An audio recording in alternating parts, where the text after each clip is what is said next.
Lucas West never believed in fate, until the night a rain-soaked child stood between him and the exit to everything he thought he knew. Rain poured steadily over Manhattan, turning the sidewalks into shining rivers and casting shimmering reflections from the high-rise lights above. The entrance of the luxury hotel sparkled under the soft glow of the chandelier inside, its glass facade streaked with water as people hurried in and out, shielded by umbrellas or pulled along by doormen. None of them noticed the small figure crouched beside one of the marble columns near the grand entrance. She didn't belong to this world of wealth and warm lobbies. The girl was about 6 years old, her small frame shaking from the cold. Her chestnut hair clung to her cheeks, soaked through and plastered to her skin. Her jacket, too thin for the weather and torn at the sleeve, was dark with rain. She had no umbrella, no backpack or suitcase, nothing but a soaked stuffed animal that she held tightly against her chest as though it could warm her. Her knees were tucked up under her, trying to conserve heat, and every now and then she peeked out to watch the revolving door spin, people stepping in from the storm, dry and clean, brushing past without a second glance. For a while, no one said anything. The girl hoped they wouldn't notice her. But hope didn't last long. A tall man in a black uniform stepped out from the shadows inside the lobby. The hotel's security guard, his brows already furrowed with disapproval, walked toward her with heavy steps. She noticed him only when his shoes stopped right in front of her. "Hey," he said, not unkindly, but firmly. "You can't stay here. This isn't a shelter." The girl didn't answer. She looked up at him with large eyes but didn't move, only clutched her toy tighter. The guard exhaled sharply, not heartless but clearly unsure what to do. He leaned down slightly, perhaps to ask another question, or maybe to guide her away by the arm. Still, she didn't resist. Her lips pressed into a thin line, her shoulders curled in as if trying to make herself invisible. She was so small, soaked to the bone, silent. And just as the guard reached out again, the girl closed her eyes, as if she knew she was about to be sent back into the cold. Lucas West stepped through the glass doors of his hotel with his phone in one hand and a leather folder in the other, his mind still racing from the investor meeting that had just ended. His schedule was tight, as always, and he moved with practiced efficiency, nodding to the concierge without slowing, already scanning his inbox. Dressed in a tailored navy coat and polished shoes that splashed through the edge of a rain puddle, he didn't even glance outside at the storm. Rain didn't matter to men like him. Business did. Inside the lobby, warm lighting reflected off marble floors and golden accents, and the subtle scent of fresh lilies filled the air. The hotel was exactly as he'd designed it to be, flawless, discreet, luxurious. Lucas barely noticed the people passing through.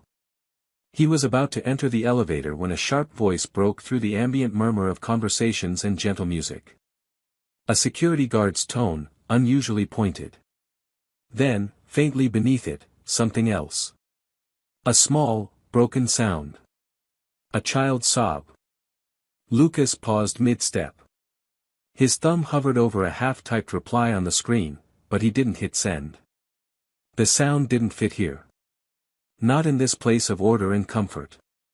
Slowly, he turned his head toward the entrance, his sharp blue eyes narrowing. The scene near the column unfolded in an instant. The security guard stood over something, or someone, blocking part of Lucas's view. But then the guard shifted, and Lucas saw her. A child. Small, hunched, soaked. She looked completely out of place in the gold and glass world around her, as though someone had dropped a pencil sketch into a colored photograph. She wasn't crying loudly, just letting out quiet, controlled sobs like someone who had already learned that noise got her nowhere. Without fully realizing why, Lucas began walking toward them. His stride wasn't rushed, but it was deliberate, and his presence immediately caused the guard to straighten. Lucas didn't speak at first. He just took in the girl's soaked hair, her shaking shoulders, the stuffed animal crushed to her chest. There was something jarring about her silence, something that tugged at a place inside him he usually kept sealed shut. The guard opened his mouth to explain, but Lucas raised one hand slightly, stopping him. The phone was forgotten in his other hand now, the screen going dark. For a moment, he simply stood there, staring at the child who had no business being alone outside on a night like this. And in that moment, something inside him shifted, not with drama, not with noise, but with the quiet, inevitable weight of recognition. "Leave her," Lucas said quietly, his voice even but with a finality that left no room for argument. The security guard hesitated, glancing from the girl to his employer and then back again, before stepping away with a short nod. Lucas waited until the man was out of earshot before crouching down to the girl's level, careful not to startle her. The marble floor was cold beneath his knees, but he didn't notice. His attention was fixed entirely on the small figure in front of him. The girl looked up at him with cautious eyes, her lashes wet and clumped together from the rain. Her lips were slightly parted, as if she wanted to say something but didn't trust her voice. Lucas spoke gently, "Are you alone?" She gave a small nod, barely perceptible, but he saw it. "Are you waiting for someone?" he asked, keeping his tone soft, almost a whisper. Her voice, when it finally came, was so faint he had to lean in to hear it. "No." Lucas didn't ask anything else right away. He let the silence hang between them, not out of awkwardness, but out of respect. She looked too fragile for too many questions. Instead, he held out his hand. He didn't rush her. He just waited. Her eyes flicked to his palm, then to his face, searching for something, maybe a reason to trust him. After a long pause, her small, cold fingers reached out and settled in his. Her hand was trembling, her grip uncertain, but she didn't pull away. Lucas stood slowly, helping her to her feet. Her stuffed animal dangled from her other hand, its fur matted and dripping. Without a word, he guided her through the gleaming lobby. People turned to look, some curious, others concerned, but no one said anything. Lucas didn't care. He didn't stop walking until they reached the hotel's restaurant. It was quiet at this hour, with only a few guests lingering over late dinners. The maitre d' looked up in surprise when he saw Lucas, but Lucas gave a slight nod that said everything. Within minutes, a small table was cleared near the window, warm soup was brought out, and a thick blanket was gently draped over the girl's shoulders. She still hadn't spoken again, but she climbed onto the chair and picked up the spoon with both hands, as if unsure how to begin. She ate slowly at first, then faster, hunger overtaking caution. Lucas sat across from her, not eating, just watching. Not in judgment, but in quiet observation. She didn't cry. There were no tears now, only the occasional furtive glance in his direction, as if trying to understand why this man, so clean, so calm, so far removed from her world, was sitting across from her while she ate something warm for the first time in who knew how long. And Lucas, watching her in silence, felt something tighten in his chest that had nothing to do with business and everything to do with a 6-year-old girl who hadn't said her name. When the girl had finished eating, she didn't say anything. She simply placed her spoon down carefully, as though afraid she might be scolded for making noise, and kept her eyes on the tablecloth. Lucas didn't push. He let her sit in silence, wrapped in the soft blanket, her legs swinging slightly above the floor. A waiter came by to clear the table, and Lucas waved him off with a glance. There was no urgency here. Not anymore. He leaned forward a little, resting his elbows on the edge of the table, his voice as calm as it had been before. "Can I ask your name?" he said. She looked up at him again, slower this time, as if deciding she might trust him just a little. "Haley," she whispered. Her voice was raspy, hoarse from the cold and from not having spoken much. He nodded. "Hi, Haley. I'm Lucas." She didn't respond to that, but she didn't look away either. He took that as progress. After another pause, he asked, "Do you know where your mom is?" This time, her face shifted. Something in her expression darkened, not fear, exactly, but something close to it. A memory she didn't want to touch. Still, she answered. "She didn't come back," she said. Her fingers tightened around the stuffed animal again. She was working. Cleaning rooms. At a different hotel. Then she didn't come home. The words came out in pieces, as though she were still assembling them in her head. Lucas's expression remained steady, though inside, something clenched. He nodded again, encouraging her to keep going. "Where were you staying?" he asked, keeping his voice gentle. "In a basement," she said. "A lady let us stay there, for a while. But Mama couldn't pay. So the lady told us to leave." Lucas didn't interrupt. He waited, letting her take her time. "Mama told me to stay with the neighbor. She said she'd come back. But she didn't." The last sentence was barely a whisper. Haley's eyes were dry, but there was something in them, something too old for her face, something that shouldn't exist in a child's gaze. She wasn't crying because she'd already cried herself out. Because children like her learn too soon that crying doesn't always fix anything. Lucas reached for a small linen napkin and quietly handed it across the table, not because she needed it for tears, but because it was something human. Something normal. She took it wordlessly, held it for a second, then tucked it into her lap. Lucas leaned back slightly, absorbing everything she told him. The pieces formed a picture he didn't want to see but couldn't ignore. A mother gone. A child left alone. No home. No help. And now, sitting across from him, this brave little girl who hadn't begged, hadn't panicked, hadn't asked for anything except a corner to disappear into. He had dealt with crises before, investors walking out, deals collapsing, millions on the line, but none of that compared to the quiet weight sitting in front of him now. For the first time in years, Lucas West felt completely unprepared. And it shook him. That same night, after making sure Haley was warm and resting in one of the quieter guest suites on the top floor, Lucas stepped into his office on the 20th floor and closed the door behind him. The lights of the city stretched out beyond the tall windows, but for once, he wasn't looking at them. His phone was already in his hand. With a few quick taps, he called his head of security and gave precise instructions to begin looking for a woman named Emily Harris, last known to be working as a cleaner at a local hotel, possibly without official paperwork or permanent residence. He didn't care about red tape. He cared about time. Within the hour, a private investigator was on the case. Lucas knew people, and when he decided something had to be done, it was done fast. Names were run through internal hotel systems, employment records were checked quietly, and calls were placed to hospitals, shelters, and every hotel manager in the city who owed him a favor, or who simply knew better than to ask questions. Meanwhile, Lucas returned to Haley's suite. She was already asleep, curled up in a bed far too big for her, the stuffed animal clutched tightly to her chest. The blanket had slipped off her shoulder, and he adjusted it gently, then stood watching her for a long moment. Her breathing was steady now. Peaceful. The next morning, Lucas arranged everything. He didn't delegate this.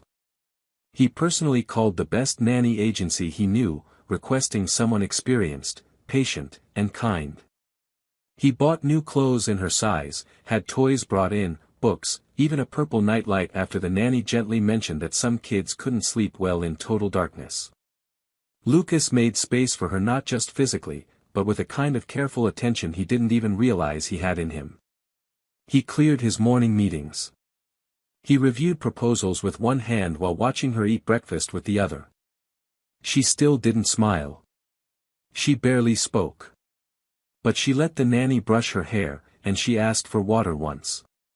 Tiny things. But he noticed every one of them. On the third day, just as the sky was beginning to turn gray with the approach of another storm, Lucas got a call from the investigator. A woman matching Emily's description had been found unconscious in a city hospital 3 days ago. No ID. Severely dehydrated and malnourished. She had collapsed in the street, near a bus stop, and was taken to the emergency room by a passerby.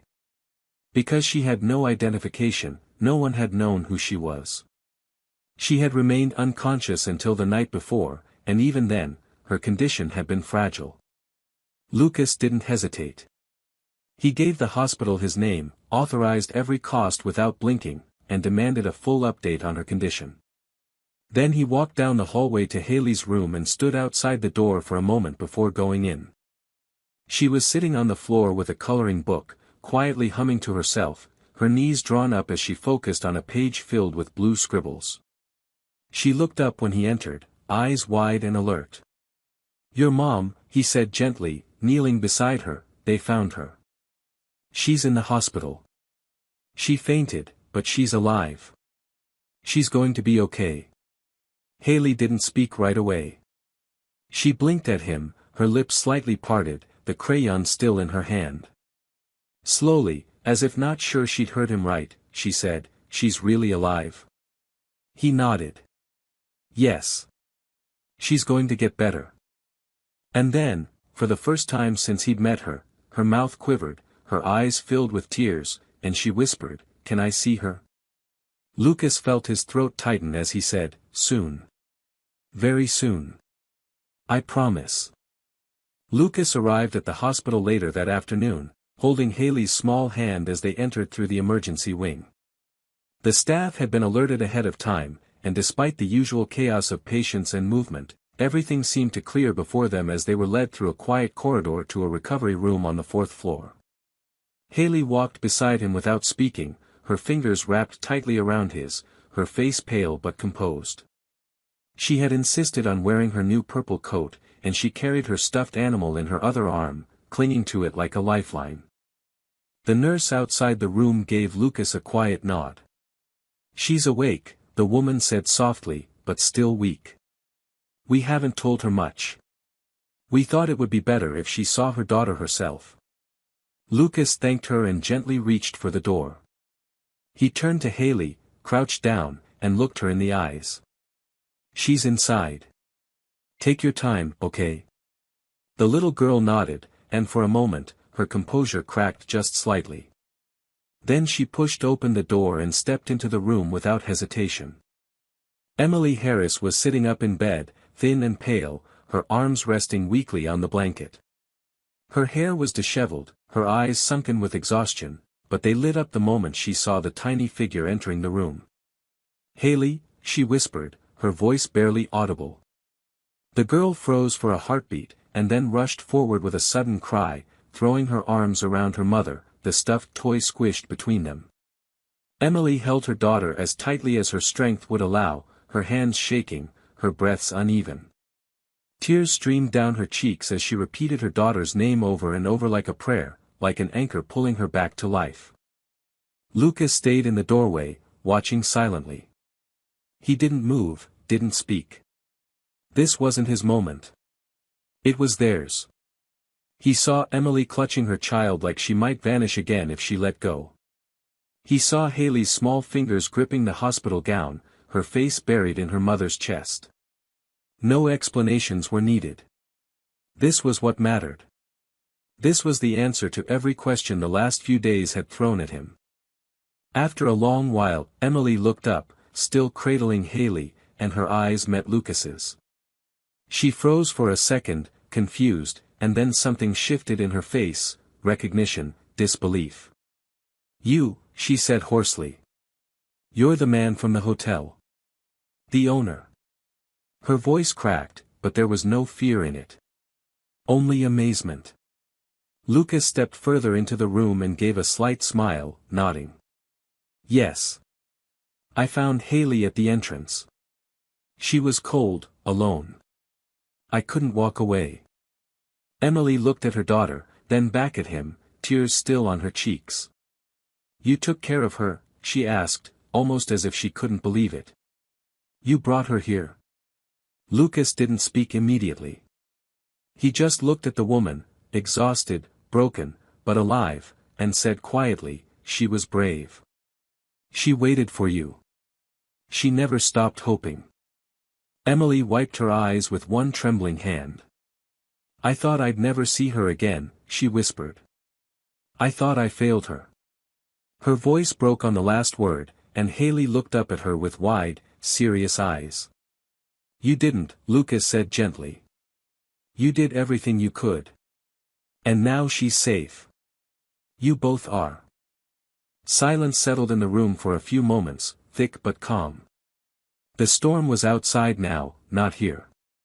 And in that small hospital room, under two bright lights and the steady beeping of machines, something unspoken passed between them, gratitude, relief, and something else. A beginning. Something raw and unformed, but real.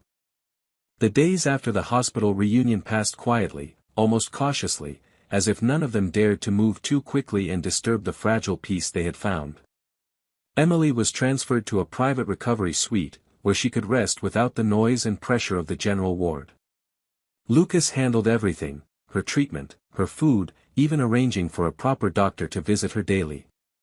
He visited often, sometimes alone, sometimes with Haley, and each time he brought something small, a book, a soft sweater, once even a tiny plant for the windowsill that Haley had picked out herself. Emily always looked surprised, always seemed unsure how to thank him, but Lucas never asked for gratitude. He wasn't there for that. One afternoon, while Haley was napping in a chair by the window, Lucas sat beside Emily in silence.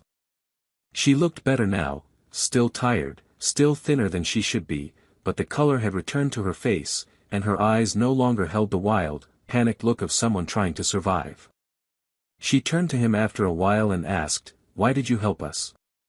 "Really?" Her voice was quiet, not suspicious, just curious.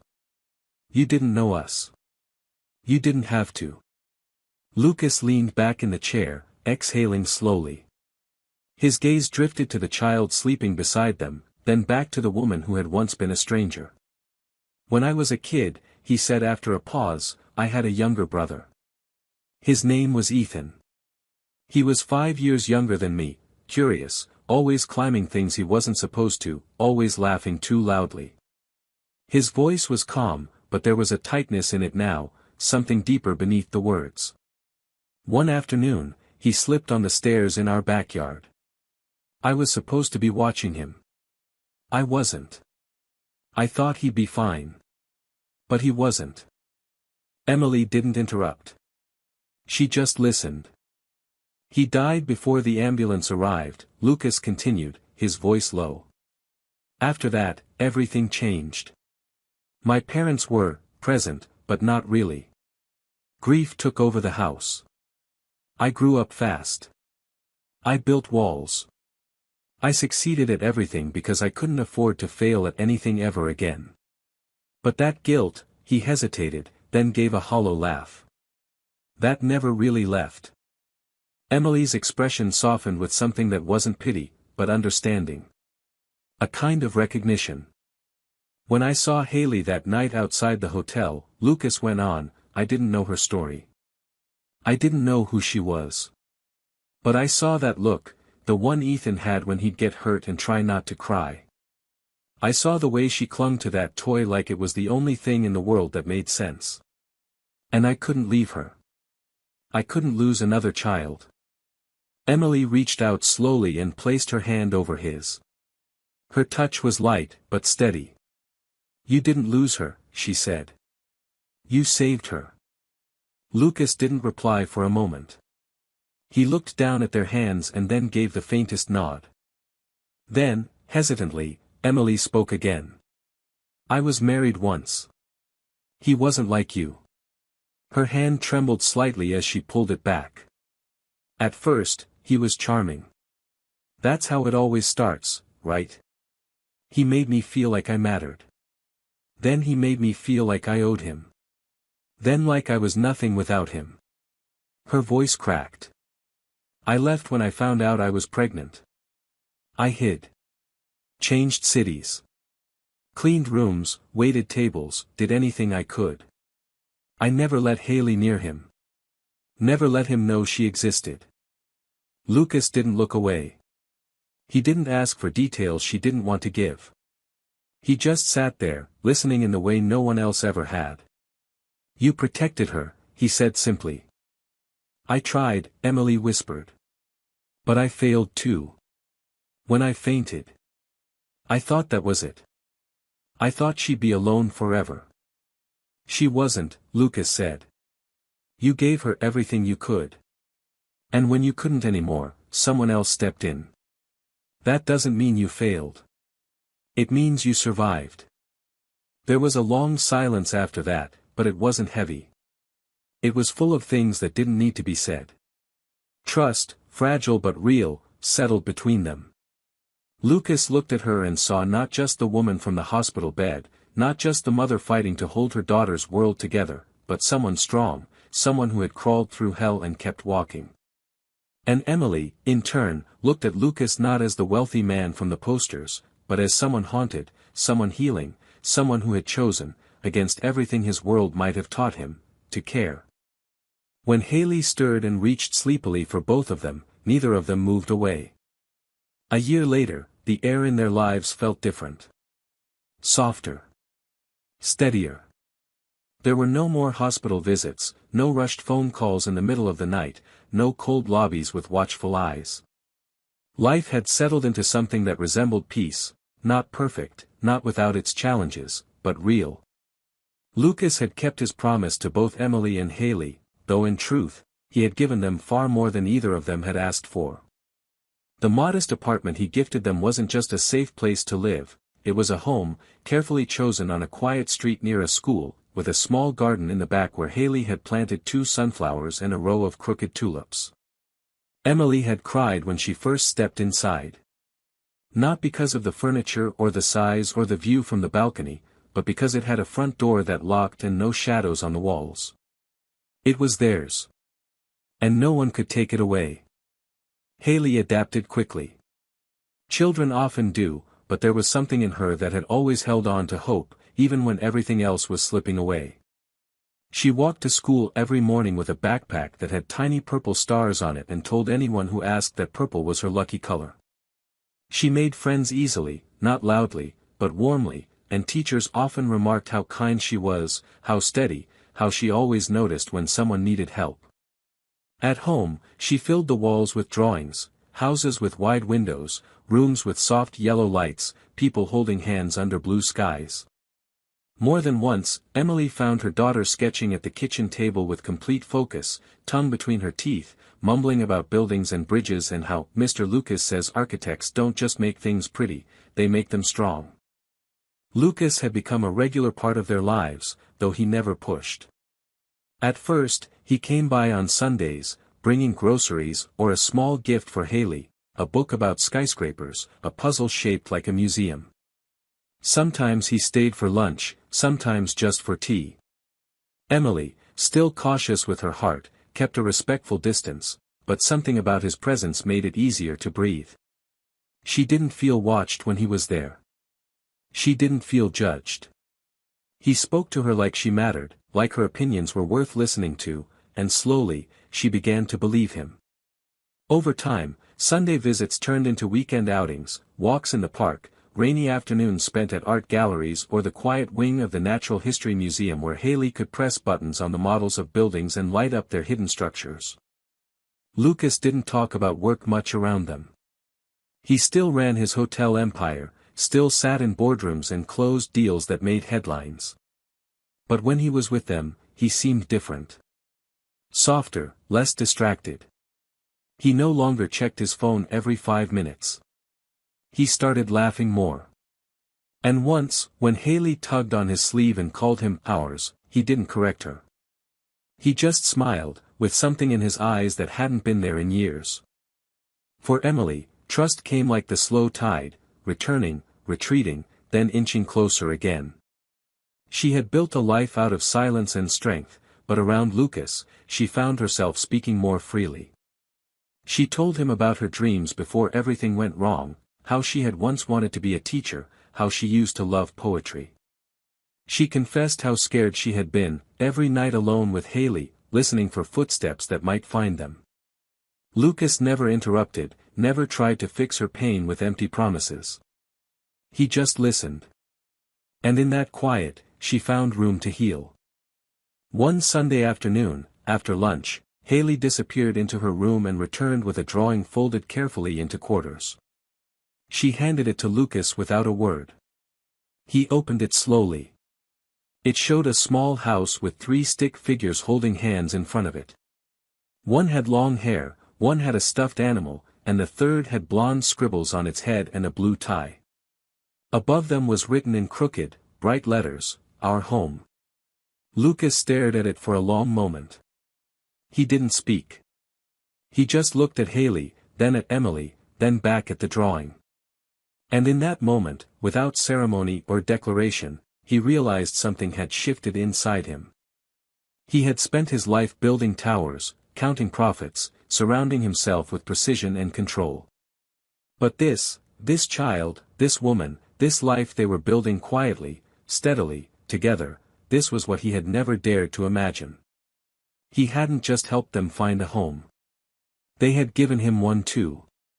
And as Haley curled into his side, content and smiling, and Emily met his gaze with a soft, steady look that held no fear anymore, Lucas finally understood what it meant to belong. This story is not just about rescue, it's about mutual healing.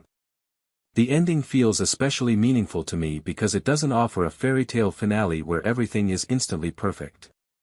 Instead, it shows how love and trust grow not from grand gestures, but from simple, quiet choices, to stay, to listen, to not walk away. Lucas, who's spent his life in a world where worth is measured by numbers and influence, discovers true meaning in something that can't be bought: closeness, responsibility, vulnerability. And Emily, exhausted from hiding her pain, finally allows herself to live instead of just survive. Haley becomes the invisible thread that binds them into a real family. The ending doesn't place a period, it opens a door. That's where its strength lies.